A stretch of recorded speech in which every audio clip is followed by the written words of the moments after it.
ये एसपीबी के अंदर पेज नंबर 12 यूनिट 3 में प्लांट लोकेशन क्वेश्चन नंबर 9 है ये। और प्लांट लोकेशन का मतलब क्या, प्लांट कहाँ पे होना चाहिए, वो प्लांट लोकेशन है। जो प्लांट अपने बनाते हैं वो प्लांट कहाँ पे होना चाहिए, ये तुम्हारे लिए प्लांट लोकेशन। और प्लांट यानी फैक्ट्री, जहाँ पे काम होता है, मैन्युफैक्चरिंग होता है, वो उसका लोकेशन। ऑर्गेनाइजेशन बनने के बाद तुम प्लांट का लेआउट कैसे रखते हो, वो तुम्हारे लिए काफी जरूरी होता है। इसलिए अपने यहाँ पे सबसे पहले बात करेंगे प्लांट लोकेशन की। Discuss the factors affecting plant location, यानी तुम अगर प्लांट का कोई लोकेशन सिलेक्ट करते हो तो कौन सी चीजों को ध्यान में रखते हो तुम। And importance of plant location, और प्लांट अगर सही जगह पे हुआ तो क्या फायदे हैं, और अगर प्लांट गलत जगह पे हुआ तो क्या नुकसान है, ये इंपॉर्टेंस के अंदर आ जाएगा।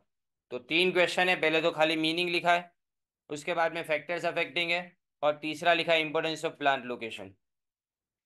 हम यहाँ पे पहली बात ये देखें कि प्लांट लोकेशन का इंपॉर्टेंस पहले देखें। The plant location decision is very important due to following reasons.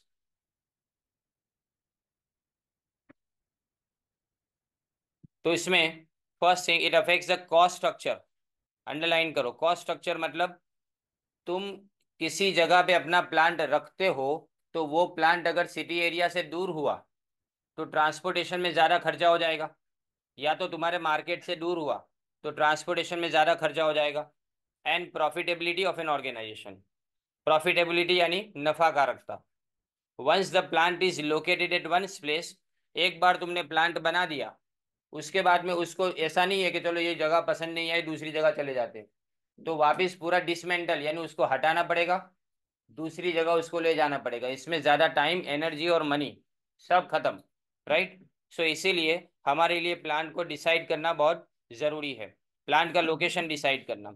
इसमें सबसे पहले क्या आता है, देखो, सिलेक्शन ऑफ रीजन।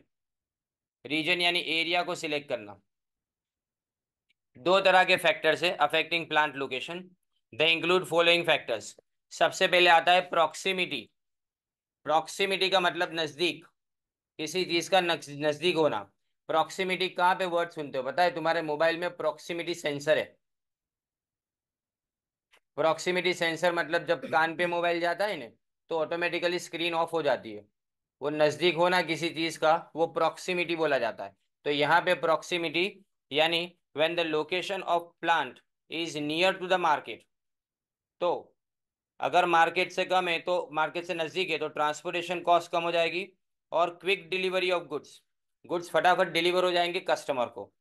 ये लोकेशन फेवरेबल है कब, जब प्रोडक्ट, दो बात है इसके अंदर, ये पॉइंट के अंदर दो बातें कि अगर नजदीक हुआ मार्केट से तो कॉस्ट कम, और दूसरा किस प्रोडक्ट के लिए नजदीक होना ज्यादा जरूरी है, तो डेलिकेट प्रोडक्ट है, बल्कि यानी वजनदार जिसको बोलते हैं, या तो साइज में जो बड़ी प्रोडक्ट होती है ना वो, और पेरिशेबल, पेरिशेबल यानी नाशवंत, जो खत्म हो जाए वो, जैसे स्टील है, स्टील बल्कि प्रोडक्ट में आता है, ग्लास है वो डेलिकेट प्रोडक्ट में आता है, और मिल्क है वो पेरिशेबल में आता है। राइट।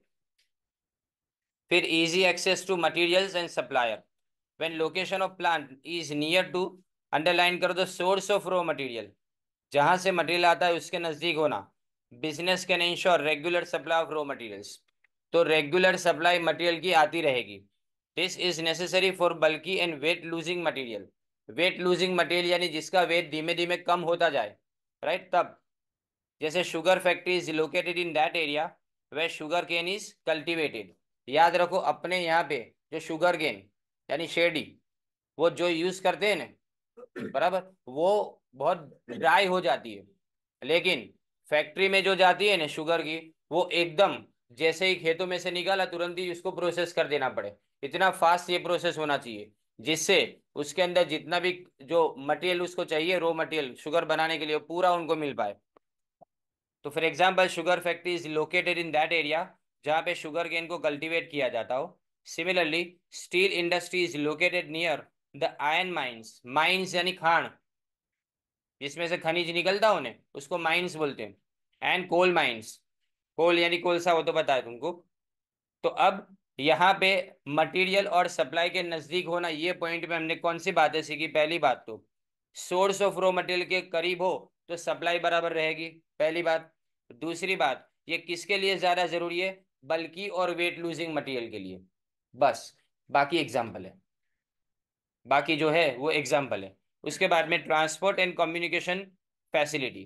ट्रांसपोर्टेशन आसान होना चाहिए, जैसे रोड अच्छे हो, रेल, रेलवे बराबर से water and airways, and communication facilities, जिसमें telephone, internet, fax etcetera. The business can create place and time utility. Underline करो, प्लेस यूटिलिटी का मतलब क्या? जगह बदल देना, उससे अगर किसी प्रोडक्ट की यूटिलिटी यानी यूजफुलनेस बढ़ जाती है तो वो प्लेस यूटिलिटी हो गई। जैसे डेजर्ट के अंदर यानी रन के अंदर जो रेत पड़ी हुई है उसको कंस्ट्रक्शन की साइट पे लेके आते हैं, तो प्लेस बदल दी हमने। प्लेस बदलने के कारण फायदा क्या हुआ? प्लेस बदलने के कारण सिंपली फायदा ये होता है कि उसकी यूटिलिटी यानी यूजफुलनेस बढ़ जाती है। दूसरा, टाइम यूटिलिटी। आज तुमने प्रोड्यूस किया, आज के आज बिकेगा नहीं, आज के आज बिकेगा नहीं, तो उसको बिकने के लिए जो टाइम लगता है, वो टाइम के लिए हमको क्या, उसको स्टोर करना पड़ता है। तो स्टोरेज फैसिलिटी टाइम यूटिलिटी को इंक्रीज करती है। At minimum cost by delivering the goods very quickly. For example, a large number of industries are located in Mumbai just because of availability of adequate transport and communication facility. Mumbai के आजू बाजू इसीलिए क्योंकि transportation बहुत fast है, और दूसरी बात कम्युनिकेशन आसानी से हो जाता है इसकी वजह से। Then after, availability of cheap and skilled labour. Labour यानी जो मजदूर है वो आसानी से मिलने चाहिए। Plant location is near to the place where organisation can get labourers with different skills at reasonable rate. तीन बातें, लेबरर्स मिलने चाहिए, दूसरी बात डिफरेंट स्किल वाले लेबरर्स मिलने चाहिए, और तीसरी बात रीजनेबल वेज के साथ मिलने चाहिए। यानी रीजनेबल यानी अपने को भी जो बोलते हैं ना अफोर्डेबल, यानी पोसाई देवा। फिर then after, availability of power, fuel and water. Plant location also depends upon the availability of fuel, power and water. सबसे पहले coal. Industry using quantity of coal are located near coal mines to save transportation cost. For example, iron and steel industries. Ion और steel industries नजदीक होती है, उसके पीछे का कारण कोल इंडस्ट्री के करीब होने, यानी कोल की माइन के करीब हो, तो आयन एंड स्टील के लिए जो कोल की जरूरत पड़ती है, कोलसे की जरूरत पड़ती है, वो नजदीक में से मिल जाए। फिर इलेक्ट्रिसिटी। इलेक्ट्रिसिटी बराबर से मिलनी चाहिए, कंटिन्यूअसली मिलनी चाहिए, तो कंटिन्यूअस वर्ड को अंडरलाइन करो इसमें। Continuous supply of electric power is available. फिर उसके बाद water. Large quantity of water की जहाँ पे जरूरत हो, जैसे कलर और केमिकल इंडस्ट्री, उसमें ज्यादा पानी की जरूरत होती है, तो ऐसी इंडस्ट्रीज के लिए हमको क्या करना पड़ता है, हमको उस जगह पे फैक्ट्री डालनी पड़ेगी, या तो प्लांट लगाना पड़ेगा जहां पे पानी 24/7 बराबर से पूरी क्वांटिटी के अंदर मिलता रहे। सेम ऐसा ही कोल्ड ड्रिंक बनाने वाली कंपनीज के अंदर है, उनके लिए पानी का सबसे ज्यादा जरूरी चीज वही है ना। फिर उसके बाद लिखा है अदर फैक्टर्स, नेक्स्ट पेज पे। Plant location is also affected by some other factors such as climate, availability and cost of land. For example, cotton textile industry requires humid climate, similarly potteries require dry climate. Cotton textile industry में humid climate, humid यानी भेज वालू वातावरण। कुछ भी याद नहीं रहता यहाँ से घर जाने के बाद, सब लिखते जाओ अंदर। और पॉटरीज, पॉटरीज यानी बर्तन बनाना, मिट्टी के बर्तन बनाने वाली कंपनीज के लिए क्या चाहिए, ड्राई क्लाइमेट चाहिए। वहां जितना भेज ज्यादा होगा उतना सूखेगा लेट, इसकी वजह से। अब सेकेंडरी फैक्टर्स, उसके बाद दूसरे फैक्टर्स में momentum of early start. Momentum of early start यानी जल्दी स्टार्ट करना, उसकी स्पीड बोलते हैं। मोमेंटम यानी स्पीड। कई बार ऐसा होता है ना कि आज बिजनेस मैंने स्टार्ट किया,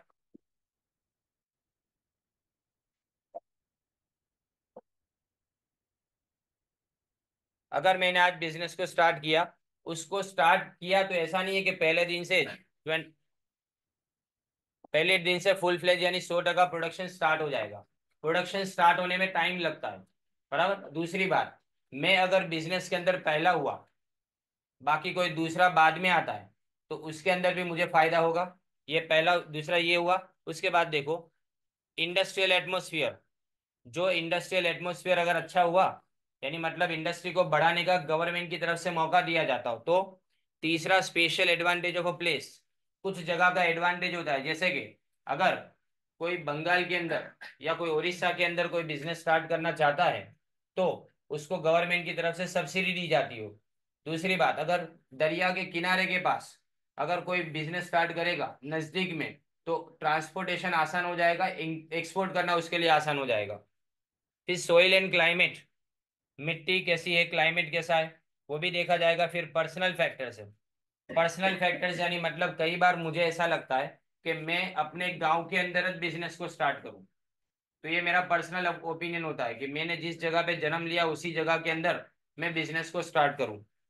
फिर हिस्टोरिकल फैक्टर्स, कुछ जगह पे ऐसी हिस्ट्री बताई जाती है कि अगर यहाँ बिजनेस चालू करोगे तो यहाँ बिजनेस आगे बढ़ता ही है। ये नसीब का खेल नहीं, पर उस जगह के अंदर समझो कि सारी फैसिलिटी आसानी से अवेलेबल होती है। तो फिर पॉलिटिकल स्टेबिलिटी, गवर्नमेंट बराबर से चलनी चाहिए। And special concession and benefit, जो मैंने अभी बताया कि अगर गुजरात में कोई नया बिजनेस लेके आता है तो गुजरात गवर्नमेंट उसको कंसेशन देती है, तो ये फायदा हो गया। बिजनेस लाने वाले को 100 रुपए में जमीन मिलती है, 100 रुपए के अंदर जमीन मिले, जितनी भी जमीन चाहिए उतनी टोकन अमाउंट के अंदर, तो ये एक तरह से एडवांटेज हो जाता है। अब सिलेक्शन ऑफ कम्युनिटी आता है। कम्युनिटी मतलब तुम्हारे आजू बाजू के लोगों को सिलेक्ट करना।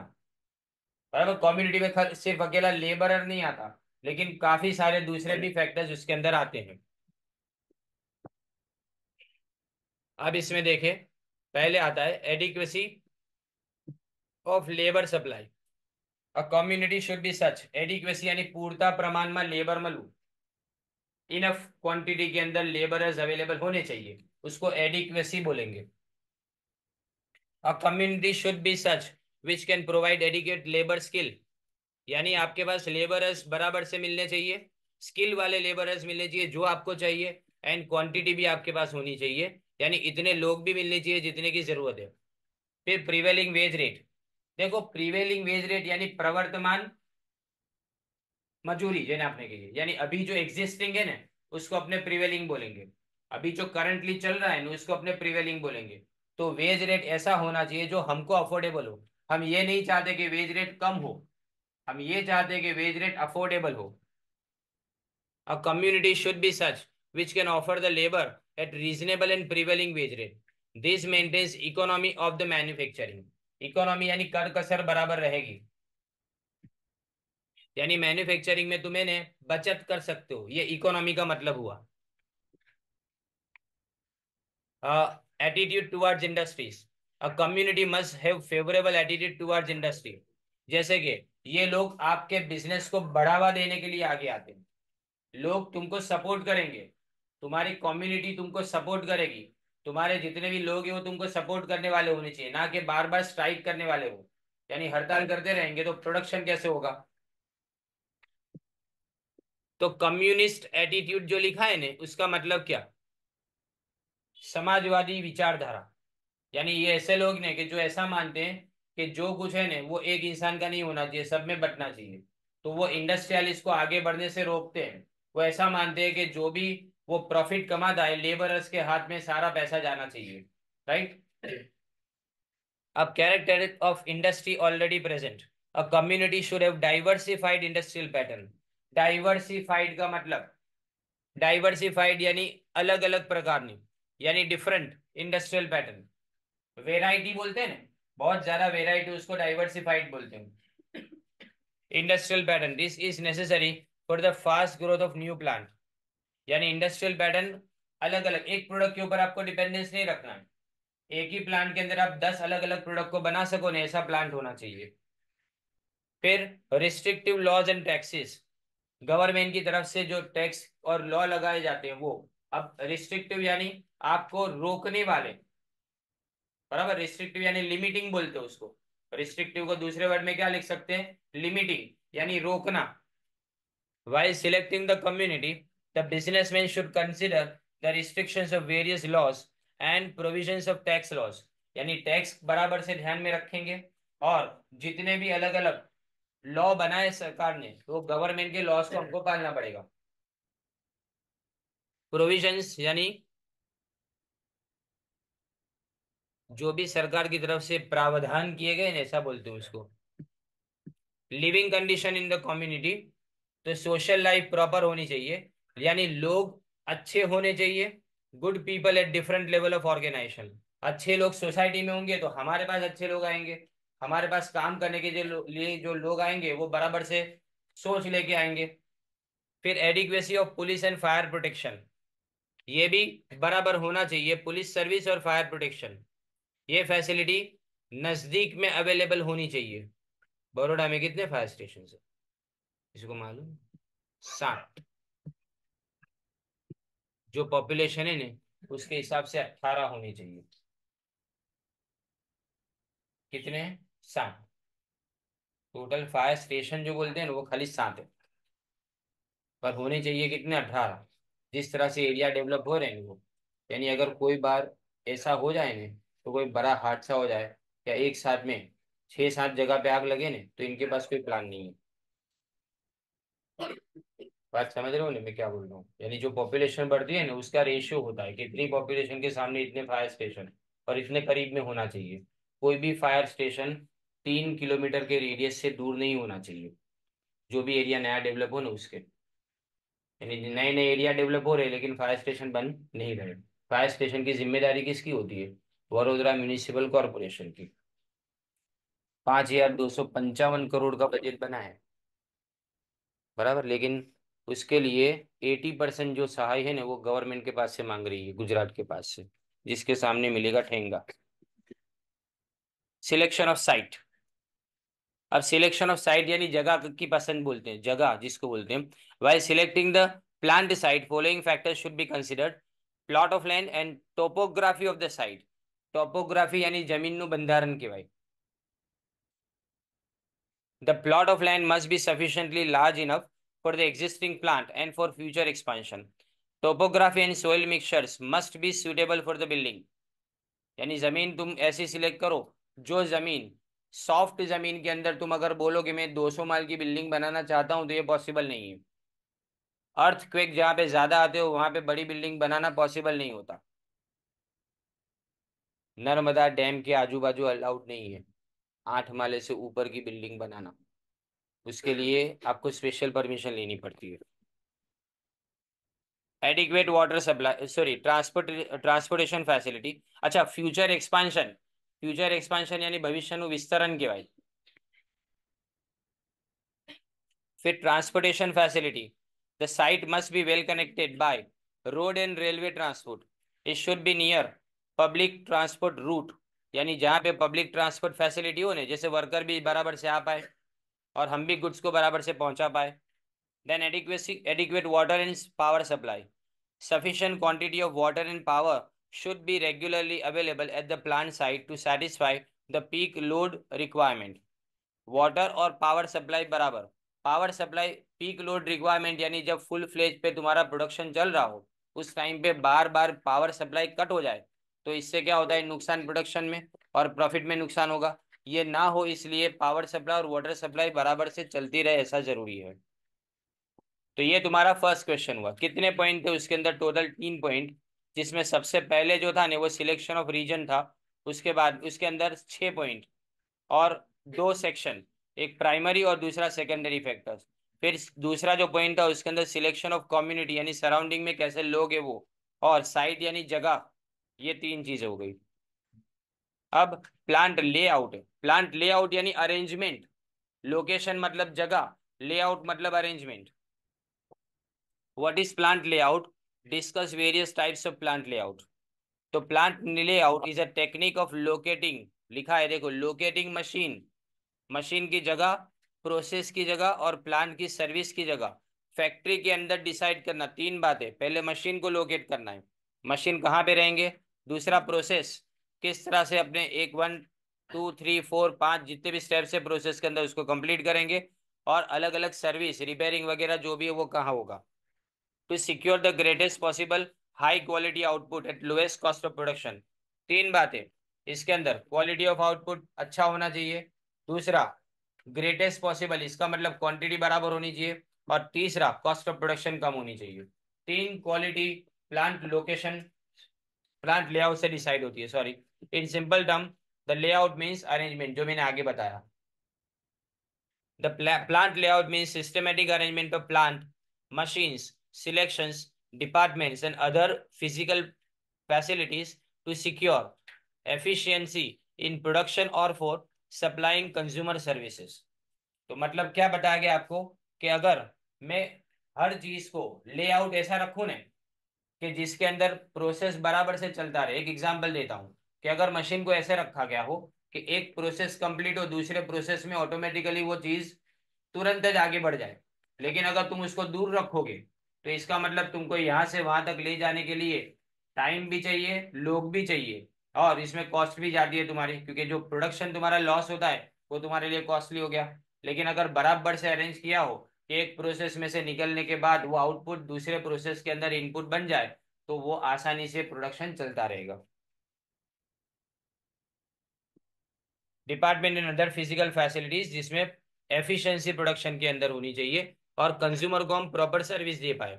अब ऑब्जेक्टिव, प्लांट लेआउट ऑब्जेक्टिव का मतलब हेतु, उसके पीछे के मकसद क्या है। पहले क्वेश्चन को समझो, क्योंकि क्वेश्चन कंफ्यूज कहाँ करेगा अगर एक से ज्यादा होगा तो। यहाँ तो एक एक सिंगल सिंगल क्वेश्चन है, जो मैंने टॉपिक सिलेक्ट किए है उसके अंदर सिंगल सिंगल खाली क्वेश्चन है। इसका मतलब आपको वन वन क्वेश्चन को ही कंप्लीट करना है, कोई ज्यादा इसमें टेंशन नहीं है। बट कुछ क्वेश्चन ऐसे होते हैं ना जिसमें आपको इंपॉर्टेंस और ऑब्जेक्टिव्स कंफ्यूज हो जाते हैं कि इंपॉर्टेंस लिखे कि ऑब्जेक्टिव्स लिखे। तो पहले समझ लो इंपॉर्टेंस अलग होता है, ऑब्जेक्टिव्स अलग होता है, बराबर। यहाँ पे ऑब्जेक्टिव्स में देखो, पहले बेटर मटेरियल हैंडलिंग यानी मिनिमम मूवमेंट लिखा ही है अंदर। Plant layout aims to minimise the movement of man and material, इंसानों को भी स्ट्रेस नहीं होना चाहिए एक जगह से दूसरी जगह जाने में, और उसके बाद मटेरियल का भी मूवमेंट बराबर से हो जाए और कम टाइम कंज्यूमिंग हो। Smooth flow of factory operation, smooth movement, plant layout aims to ensure smooth movement of man, materials and machines, यानी कंटिन्यूटी प्रोडक्शन के अंदर होनी चाहिए। प्रोडक्शन रुकना नहीं चाहिए। प्रोडक्शन अगर समझो कि रुक रुक के चलेगा तो इसका मतलब आप जितना टाइम उसके अंदर गवाते हो उसमें पहली बात तो सैलरी वेस्ट हो रही है, तुम्हारे रिसोर्सेज दूसरे इलेक्ट्रिसिटी वगैरह वेस्ट हो रही है। तो ये सब ना हो इसलिए कंटिन्यूटी चलनी चाहिए, स्मूथ ऑपरेशन का मतलब। फिर optimum use of floor space, floor space का मतलब जगह, जितनी जगह के अंदर तुमने फैक्ट्री को खड़ी किया हुआ है वो जगह का बराबर से इस्तेमाल, कोई भी जगह वेस्ट ना हो जाए। Plant layout aims to ensure optimum, optimum यानी बेस्ट, ऑप्टिमम यानी best use of floor space. If there is a better use of floor space it will reduce that cost of production. ये floor है ना, इसमें बहुत गजब है। FLOUR लिखोगे तो आटा हो जाएगा, FLOOR यानी जमीन, बराबर ने। एक दुकान पे मैं गया था तो मेरे को नहीं सुना कि कौन फ्लावर दो, क्या बोला किसी ने, कौन फ्लावर दो। पहले तो स्ट्राइकर नहीं हुआ कि भूल क्या रहे, पर दुकान वाले ने समझ लिया उसके लिए तो रोज का होगा ऐसा। फ्लावर नहीं होता, फ्लोर होता, बराबर। पर दोनों को बोलने का तरीका अलग, पर कोई समझता ना हो तो वो अपने हिसाब से ही बोलेगा। उसको आटा बोलने में भी ऐसा लगता है कि आटा तो जरा थोड़ा पास्ट टेंस है, पूरे पुराने जमाने का हो गया। अभी थोड़ा मॉडर्न बोलना हो तो फ्लोर बोले, पर फ्लोर बोलना आता नहीं है तो क्या बोलेंगे, फ्लावर दो। मुझे कौन का फ्लावर कैसा आता होगा, मैं पहले तो वो सोचा 2-5 सेकंड के लिए, फिर मैंने सामने वाले को देखा, जब जो पैकेट दिया तो उसके ऊपर लिखा हुआ था cornflour.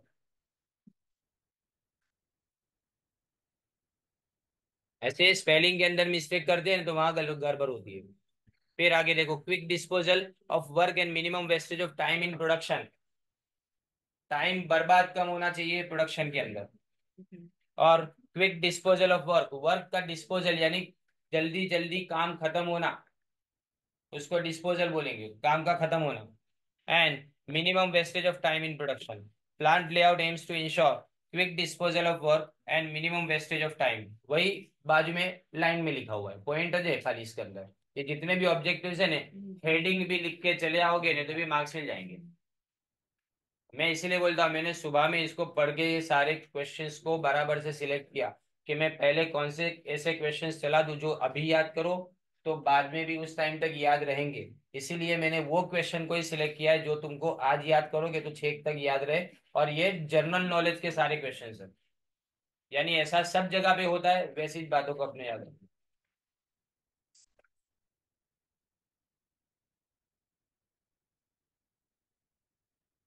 Then after efficient production control, plant layout aims to ensure the efficient supervision and control over main machine and material। तीन चीजें, मेन यानी जो स्टाफ तुम्हारे साथ काम करता है, फिर उसके बाद में मशीन्स, जो मशीन को तुम चलाते हो वो बार बार अगर उसके अंदर ब्रेक डाउन हो जाए यानी बिगड़ जाए वो गलत, और मटेरियल तुम्हारा वेस्ट नहीं होना चाहिए इसका। इसके इसीलिए अपने को प्रोडक्शन कंट्रोल करना पड़ेगा। सवाल, प्रोडक्शन कंट्रोल का मतलब क्या?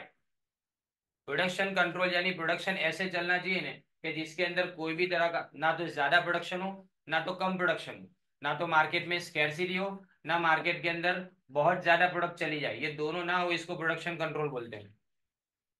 Then higher safety of employees and amenities. Amenities यानी, एमिनिटीज यानी जो उनको दूसरी सर्विस दी जाती है ना, एमिनिटीज यानी क्या बोलते हो इसको, फैसिलिटीज।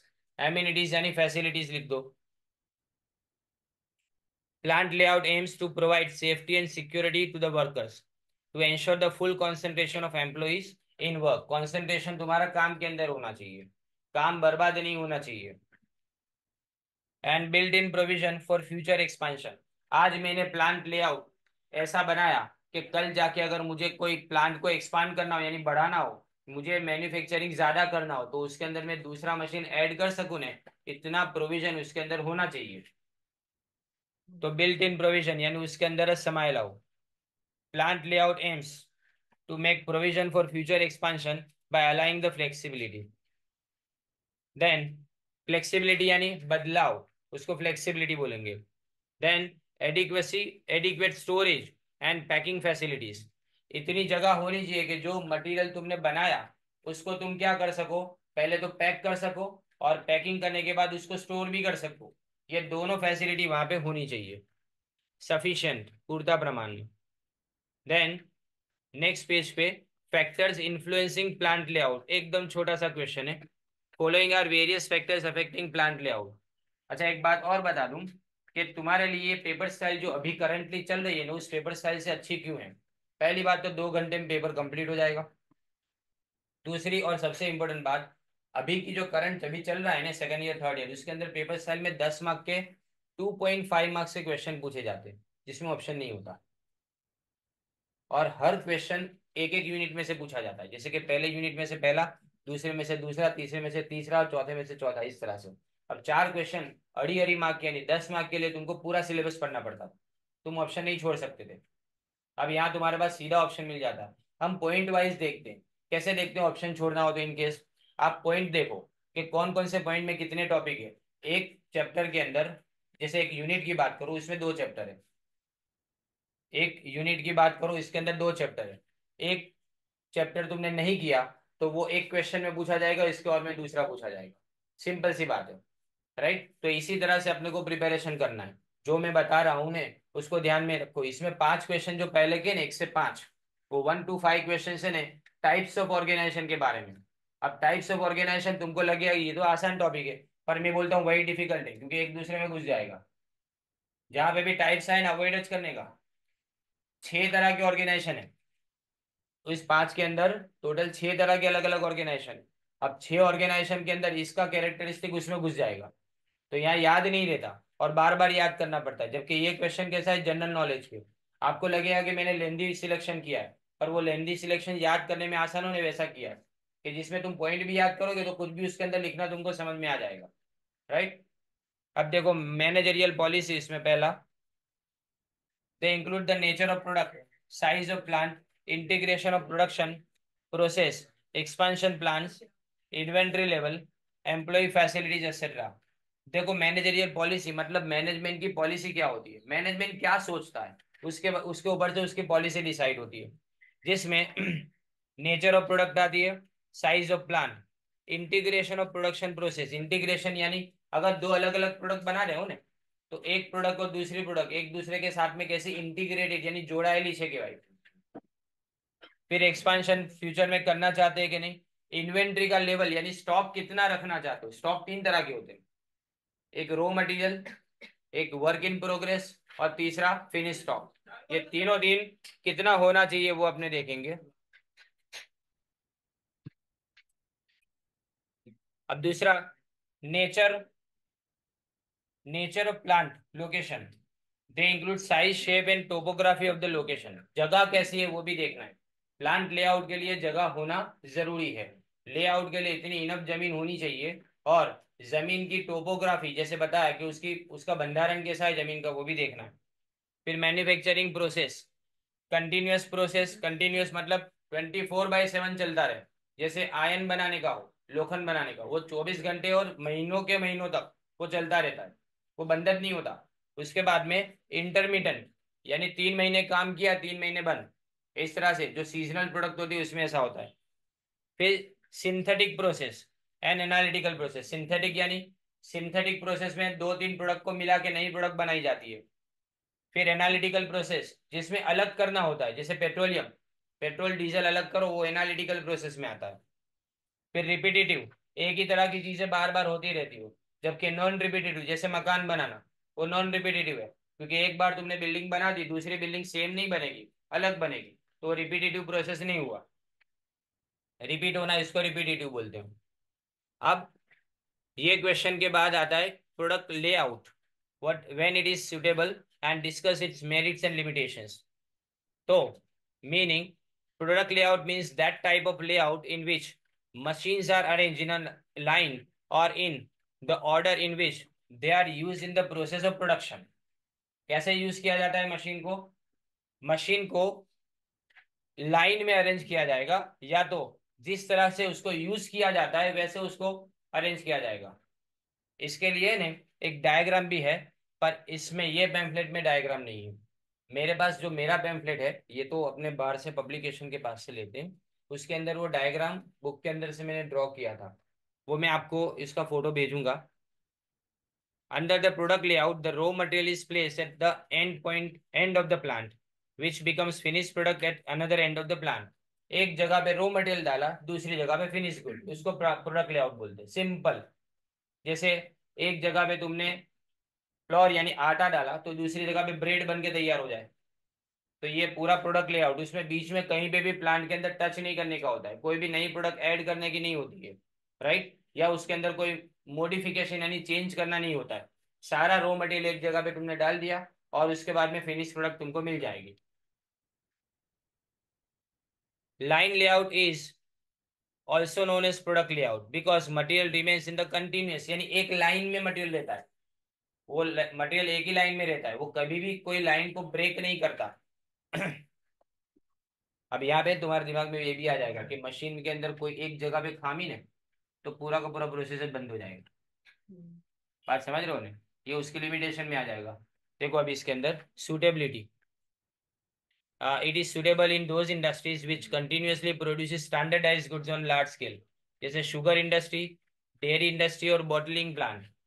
जैसे कोका कोला के अंदर जो बोतल बनाई जाती है उसकी, और बोतल के अंदर कोक भर के उसके बाद में उसको क्या किया जाता है, सीधा सप्लाई किया जाता है, वो पूरा का पूरा ये प्लांट जो है ना, वो कौन सा बोला जाएगा, प्रोडक्ट लेआउट के अंदर बोला जाएगा।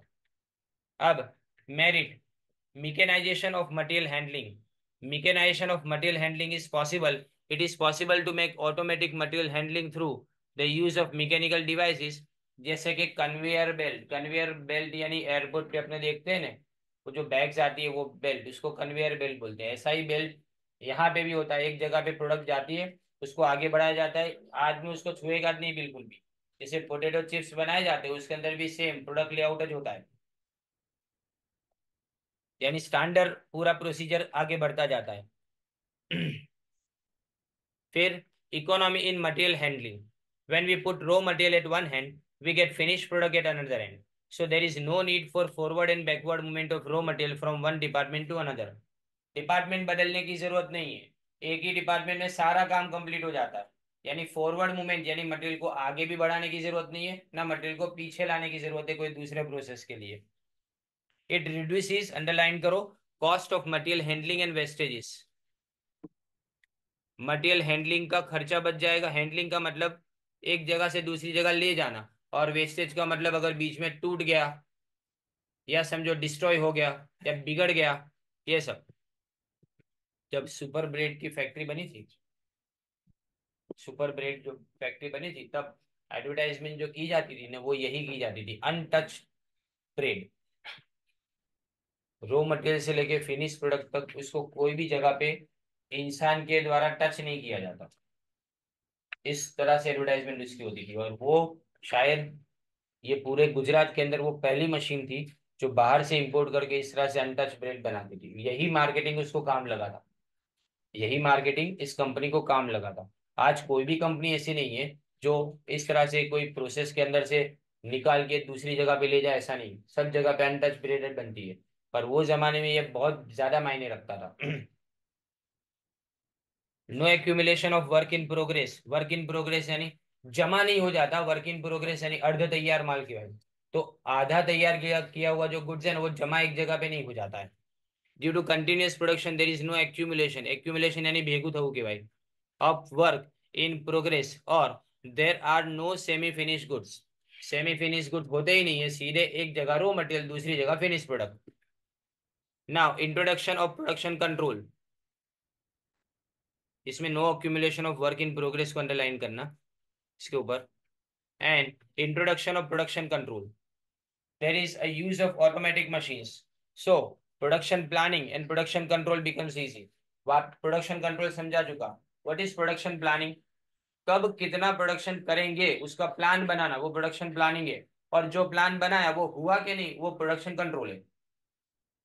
कंट्रोल का मतलब जो डिसाइड किया वो कंप्लीट हुआ कि नहीं, वो कंट्रोल होता है। और प्लानिंग यानी क्या करना है फ्यूचर में, किस तरह से किया जाएगा, उसको अपने क्या बोलेंगे, प्लानिंग बोलेंगे। Introduction, sorry, economy of manufacturing. Economy यानी उसमें बचत होती है कैसे? There are many, they are only, underline करो, there are only necessary movement. जरूरी चीजें आगे बढ़ती है। और इसका मतलब तुम वेस्टेज ऑफ टाइम प्रिवेंट कर सकते हो। प्रिवेंट यानी रोकना, दूर करूँ। एंड हेल्प्स स्पीडी प्रोडक्शन, और प्रोडक्शन कंटिन्यूअसली बढ़ता जाएगा और ज्यादा प्रोडक्शन होगा। लेकिन जैसे मैंने आगे बोला, कोई चीज कंप्लीट नहीं होती, सिचुएशन पे डिपेंड करती है, तो इसके लिमिटेशन है। सबसे पहली बात, इनफ्लेक्सिबिलिटी। तो in line layout the process, inflexibility यानी बदलाव पॉसिबल नहीं है, बराबर नहीं, नो चेंज इसको बोलते हैं। In line layout, the process of production and various operations follow each other. So it is very difficult to bring changes in existing layout. अगर प्रोडक्ट में थोड़ा सा चेंज करना है तो उसके लिए पूरा प्लांट बदलना पड़ेगा आपको, क्योंकि आप एक मशीन को चेंज नहीं कर सकते हो, उसके अंदर से पूरा मशीन है जो आपको अलग अलग तरीके से चेंज करना पड़ेगा। फिर एक्सपेंसिव, ये ऑटोमेटिक मशीन है और ये बहुत एक्सपेंसिव होती है। मोर ओवर, अंडरलाइन करो, इंस्टॉलेशन चार्जेस बहुत ज्यादा होते हैं। इंस्टॉलेशन चार्जेस मतलब जब मशीन को ऑपरेट किया जाएगा उसके पहले के जो चार्जेस होते हैं ना, वो ज्यादा होते हैं, गोठवनी खर्च के बाद। Difficulty of expansion, there is fix capacity of each line of production, so it is very difficult to expand the production beyond the capacity of each line of production.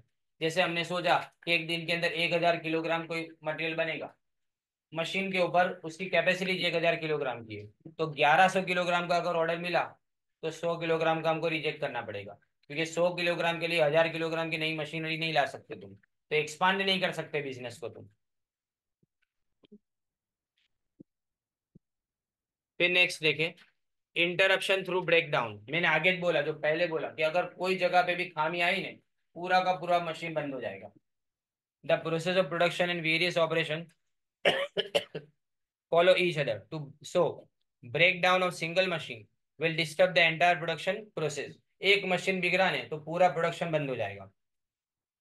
Difficulty of supervision, there are no separate departments for various specialised jobs, so specialisation in supervision becomes very difficult.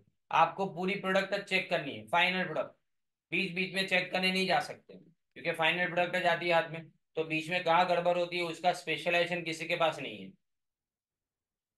अब 12 में देखो, what is process layout functional, when is it suitable and discuss its merits and limitations.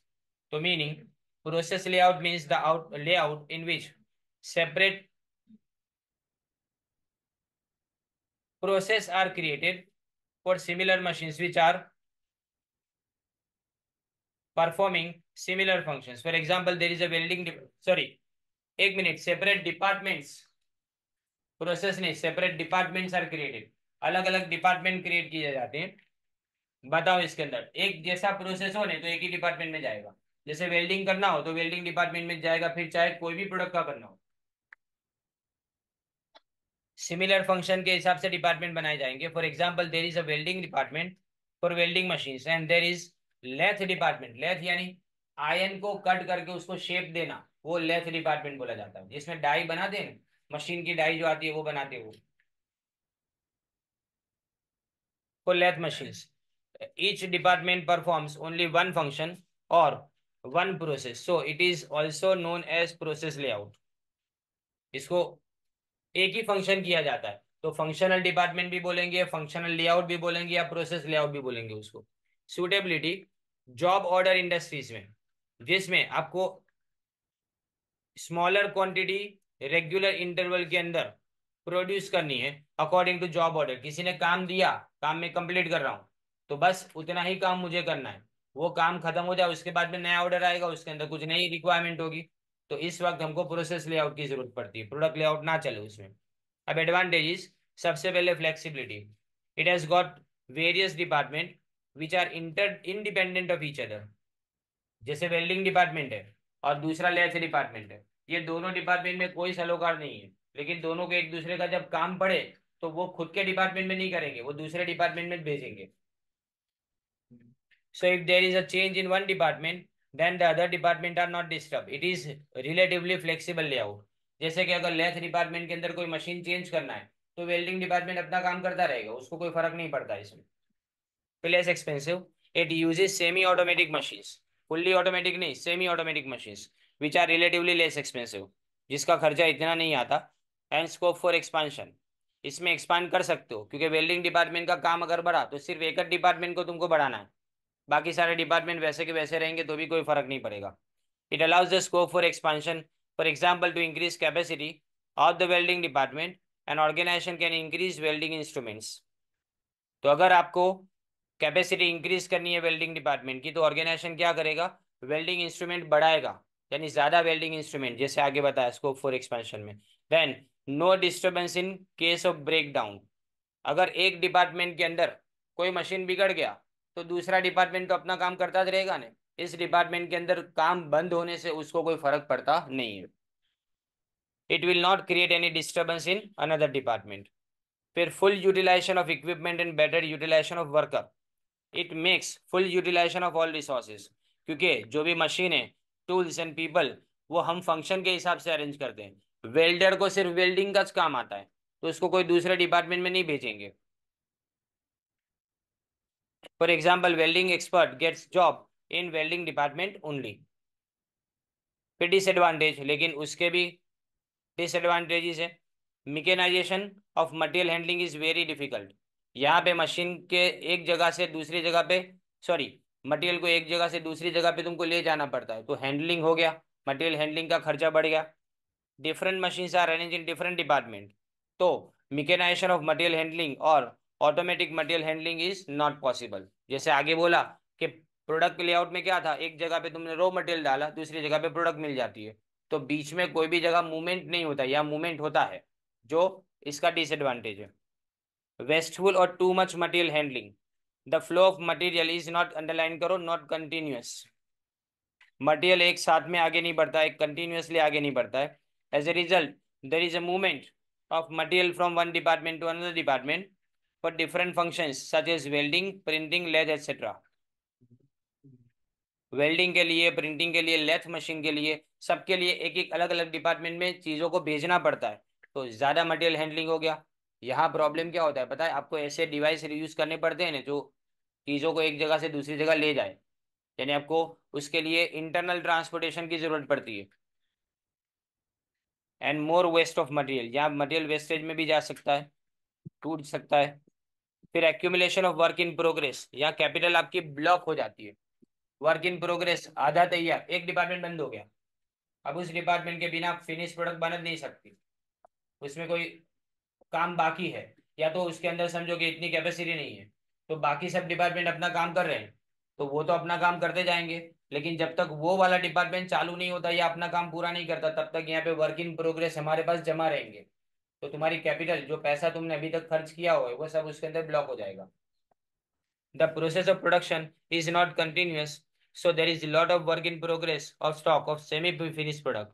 तो unnecessary blockage of capital in semi-finished goods। अब बोलो, ये तुमने main point पढ़ा, उसके बाजू में जो लिखा है वो देख।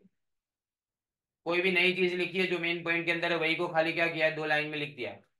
मेजोरिटी इसके अंदर सारे टॉपिक के अंदर ऐसा है। फिर difficulty in production control. When the process is not continuous, the production planning becomes difficult. As planning is difficult, the production control is also difficult. तुम प्लान नहीं कर सकते क्योंकि बहुत सारे डिपार्टमेंट पे तुम्हारी फाइनल प्रोडक्ट डिपेंड करती है। तो इसका मतलब अगर प्लानिंग में करता भी हूँ ने, तो भी अगर एक डिपार्टमेंट में कोई भी खामी आई या कहीं पे भी डिले हो गया, तो पूरा प्लानिंग फेल। जहाँ प्लानिंग फेल, तो वहाँ कंट्रोल भी करना पॉसिबल नहीं है। फिर आता है लास्ट में discovery of floor space, need of more force place. आपको अलग अलग डिपार्टमेंट क्रिएट करनी है। डिपार्टमेंट क्रिएट करोगे तो रूम जैसा तो बनेगा ना, 4 दीवार तो बनेगी ना। तो उसके लिए आपको ज्यादा जगह चाहिए, क्योंकि कुछ जगह तो छूट जाती है बीच में, मूवमेंट के लिए छूट जाती है मटेरियल। तो इसकी वजह से हर डिपार्टमेंट के अंदर आपको ज्यादा जगह की यानी फ्लोर एरिया की जरूरत पड़ेगी। There is a lot of movement of man and material, so it requires more floor space. Now the last question, what is combined layout? Practically in the organisation, याद रखो, कोई भी ऑर्गेनाइजेशन प्रैक्टिकली ना तो completely product layout होता है, ना process layout होता है, ये दोनों का कॉम्बिनेशन होता है। कंबाइन यानी दोनों मिला के चलेंगे। नॉट ऑन प्रोडक्ट लेआउट और not on process layout, because both the types of plant layout have some advantage and disadvantage. Therefore, the basic feature of these two types of layout are combined in such a way that the combined layout will give, underline करो, maximum advantage of product layout and process layout without having that disadvantage। यानी disadvantage को कम करो और advantages को ज्यादा अपने gain करेंगे, उससे फायदा लेंगे हम। So when certain features of line layout यानी प्रोडक्ट लेआउट, उसको कंबाइन करेंगे फंक्शनल लेआउट से यानी प्रोसेस लेआउट के साथ में, तो उसको अपने क्या बोलेंगे, कंबाइंड लेआउट बोलेंगे। Certain industries perform repetitive process, और कुछ स्टैंडर्ड प्रोडक्ट भी बनाती है, बराबर, यानी स्टैंडर्ड भी बनता है और रिपीट भी बनता है। देन नॉर्मली सच इंडस्ट्रीज ग्रुप एक्सपेंसिव यूज आएगा, expensive machines for their intensive use, then the groups of machines are integrated into the line, for such industries combined layout is suitable। तो इसमें प्रोसेस भी चाहिए और साथ में आपको एक ही लाइन के अंदर मशीन को अरेंज भी करना है, इसीलिए आपको किसकी जरूरत पड़ेगी, कंबाइंड लेआउट की जरूरत पड़ेगी।